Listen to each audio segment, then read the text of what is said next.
Skill volt ভিডিওতে আপনাদের স্বাগত জানাচ্ছি। আজ আমাদের কুইকবুক অনলাইন ক্লাসের তৃতীয় পর্ব।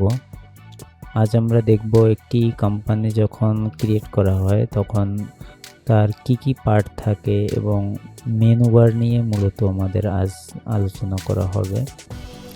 তো বাম সাইডে আপনারা রেড মার্ক করে এখানে দেখতে পাচ্ছেন মেনু বার। তো মেনু বারটি খুবই গুরুত্বপূর্ণ একটি পার্ট।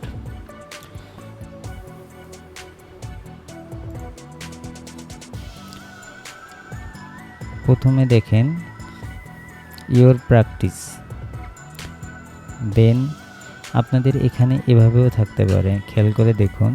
এভাবে আপনারা যখন ওপেন করবেন যদি এরকম থাকে, ফিচারটি যদি আপনার হাইট থাকে, এভাবে যদি হাইট থাকে তাহলে এখানে অরিড হওয়ার কিছুই নেই। আর বাম সাইডে যে অ্যারো চিহ্ন দেখতে পাচ্ছেন এখানে ক্লিক করলে ওর নিচে যে সাবমেনুগুলো আছে সাবমেনুগুলো চলে আসবে, নেভিগেশন বারে সাবমেনুগুলো চলে আসবে। তো এটা এভাবে হাইট থাকা মানে নার্ভাস হওয়ার কিছু নেই বা ওয়ারিড হওয়ার কিছু নেই যে অ্যাকাউন্ট নষ্ট হয়ে গেছে কিনা বা এরকম কিছু না, বিষয়টি এমন নয়। তো প্রথমে দেখেন আপনারা আছে ব্যাঙ্ক ট্রানজ্যাকশন, বুকমার্কসের আন্ডারে ব্যাঙ্ক ট্রানজ্যাকশন, এখানে ব্যাঙ্ক ট্রানজ্যাকশনগুলো থাকবে। এখানে bank transaction, reconcile, rule, chart of account, recurring transaction. আমি প্রতিটি বিষয় দেখাবো, recurring transaction, chart of account, rules, reconcile, bank transaction এগুলো দেখাবো। আমার এখানে যেহেতু একটু ফ্রেশ অ্যাকাউন্ট, এখানে কোনো চার্ট অফ অ্যাকাউন্ট বা কোনো ট্রানজ্যাকশন নেই। দেন ক্লায়েন্ট ওভারভিউ, এই মেনুতে ক্লায়েন্টের ওভারভিউ আসে।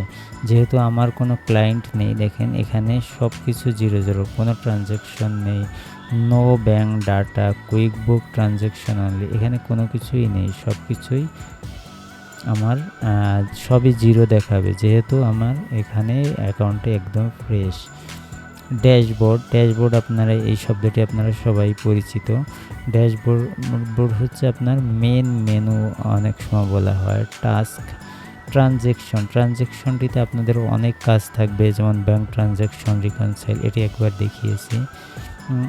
Advance account, revenue recognition and fixed asset, sales এবং সেলস এক্সপেন্স, এগুলা নিয়ে সব থেকে বেশি আপনাদের কাজ থাকবে সেলস এবং এক্সপেন্স নিয়ে। সেলস, এক্সপেন্স, ইনকাম, পারচেসটি নিয়েও কাজ থাকবে বাট এটি একটু কম থাকবে, কিন্তু সেলসটি নিয়ে খুব বেশি কাজ থাকবে। যেমন ওভারভিউ আছে, অল সেলস আছে, ইনভয়েস আছে, এস্টিমেটস আছে, কাস্টমার্স আছে, প্রোডাক্ট অ্যান্ড সার্ভিস আছে। তো আপনারা এখানে দেখে বুঝতেই পারতেছেন এখানে কি ধরনের কাজ থাকবে। প্রতিটিতে আপনি প্রবেশ করে আপনার কাজগুলো করতে পারবেন। এক্সপেন্সেস আছে, বিলস আছে, পারচেস অর্ডার আছে, সাপ্লায়ার্স আছে। রিপোর্টসটা হলো standard report, custom report, management report আর পারফরমেন্স সেন্টার।